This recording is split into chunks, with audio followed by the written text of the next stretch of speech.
오늘 또 나윤상 예. 기자님하고 예. 이야기를 할 건데요. 뭐 우리가 요즘에는 말들이 너무 많습니다. 예. 그래서 말 없이 좀 짧게 하려고 하는데 예.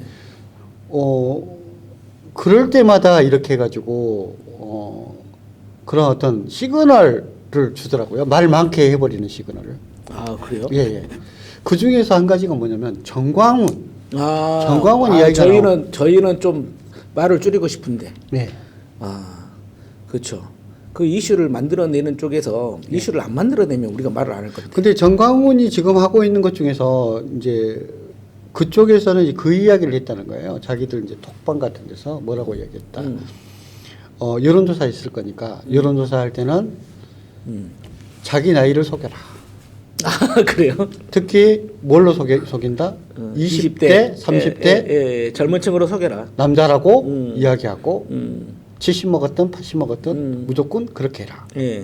그래가지고 원래는 이제 20대나 30대 특히나 20대 같은 경우에는 숫자를 채우기가 엄청 힘들대요. 엄청 힘들죠. 숫자를 관심 있는 사람도 별로 없고. 네네. 예. 숫자를 갖다가 그리고 이제 이런 어떤 통화를 하는 것이 예. 여론조사 통화를 하는 것에 대해서 그렇게 달갑게 하지 않는데 예. 심한 경우에는 60대보다도 빨리 마감됐다. 20대 남자들. 좀 이례적인 현상이네요. 그래서 20대, 30대가 네. 엄청나게 많이 빨리빨리 하다 보니까 그러더라. 그래서 50%가 넘었다. 20대, 30대가. 예. 뭐 현상으로만 보면 훌륭한 일인데. 예. 20대, 이게 좀 30대가 안으로 이제 들어가다 보면 좀 이해가 안 되는 부분이 있는 거죠. 그러니까 그거죠. 젊어지시는 건 좋다. 70, 80 먹으신 분들이 예. 나 20대야. 그리고 여자지만 남자라고 나 남자야. 라고 이렇게 하는 건 좋은데 네. 그렇다고 해가지고 성별도 바꾸고 또는 남자인데 여자라고 이렇게 여론조사에 하시는 분들도 있으니까 그 성별도 바꾸고 나이도 바꿔가지고 예. 여론조사를 갖다가 하는 것이 정상적이죠. 저는 이제 우스갯소리긴 합니다만 첫 번째는 참 좋은 일이다. 네. 회춘을 하시니까. 네. 두 번째는 그 본인들이 혐오하는 거 아닙니까? 트랜스젠더? 아니 그러니까 실질적으로 회춘을 갖다 하시고 예. 젊어지시면 좋겠는데 예. 그게 아니라 예. 그거 여론조사 할 때만 그렇게 되시면은 자기의 정체성을 그래 바꾸시면 안 되죠. 네네네. 예, 회춘하시는 것까지야 뭐라고 하겠습니까만은 하여튼 저는 요즘 나오는 여론조사 그렇게 크게 의미를 두지는 않고 있기 때문에 그래서 이제 여론조사에서 이제 뭐 전화번호 이렇게 주는 것도 방식들도 이제 요즘에는 이제 다 돼 있고 또 가입자 연령이라든지 이런 것들이 다 있기 때문에 그런 것까지 부기해 가지고 이런 여론조사 업체에다가 이렇게 주는 건 어떻겠느냐라고 하는 생각들도 보완적으로 좀 생각을 그러니까 뭐 해보게 됩니다. 여론조사 이제 기법도 계속 이제 발전을 하고 네. 바뀌고 그럴 겁니다. 그래서 이러한 것들은 계속 시행착오를 겪으면서 여론조사 기관들도 뭔가를 새로운 기법들을 계속 만들어내겠죠. 그다음에 두 번째 이제 난리반은 여론조사 기관들 좀 줄어들 거다.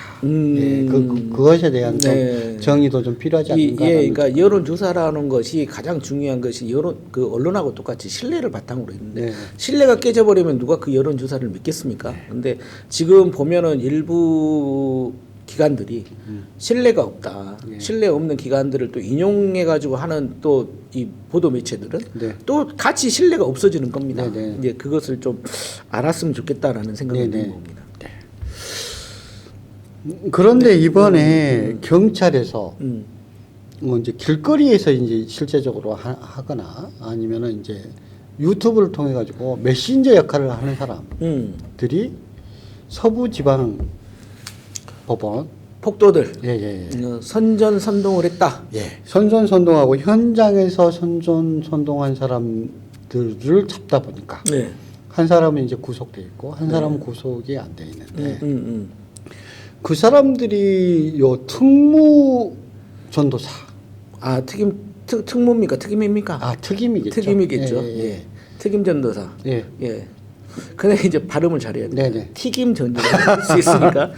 자, 해가지고 전도사인데 걔는 우리 전도사 뭐 사랑의 교육체에서는 네. 부정을 했죠. 네네. 그냥 뭐 우리가 보수를 주는 것도 아니고. 뭐 그래서 이제 그런다고 했습니다. 실제적으로 판사실에 특정 판사실의 예, 7층에 예. 문을 부수고 들어갔던 사람이 사람이 이제 이형석이라고 하는 예. 사랑의 교회 특임 전도사. 네네 특임 전도사. 예.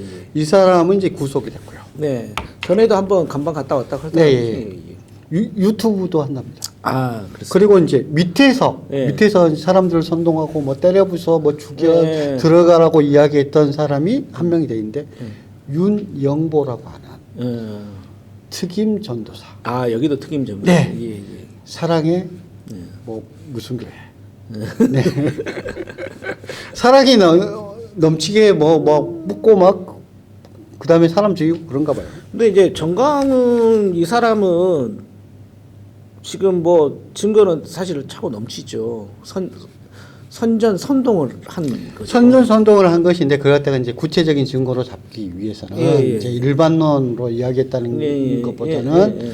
실제적으로 이제 뭐 댓글 반이라든지 자기들까지 어떤 그거의 정황하게 네네. 증거로 나와야 되는구나. 네네. 증거하고 관련해 가지고 이걸 갖다가 해야 되는데 또 포렌식에서 안 나오게 16자리를 갖다가 또 박았는지 27자리 24자리를 박았는지 모르겠지만 이것도 할 거다. 근데 정광훈이 와가지고 그 이야기를 했어요.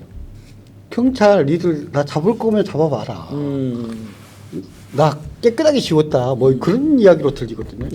그렇죠. 이게 또 저번에 잡힌 이력이 있는데도 웃으면서 들어가더라고요. 이런 사람을 보면서 제가 딱 한 가지 생각하는 게 있었습니다. 아, 뭐였냐면, 우리가 지금 악마라고 하는 사람들 있지 않습니까? 그 공포영화 같은 데 악마는 굉장히 기괴하고 무서운 평상으로 나오지 않습니까? 근데 우리가 잘못 알고 있는 겁니다. 악마는 천사의 얼굴을 하고 있습니다. 그렇죠. 당연히 그래야지 악마 짓거리를 하죠. 그렇죠. 그러니까 악마가 따로 있는 게 아니에요. 악마는 천사의 얼굴을 하고 있는 겁니다. 천사하고 악마는 절대로 구별할 수 없습니다. 그 행동을 보고 구별을 할 수밖에 없는 거죠. 그런 이야기가 들더라고요. 네.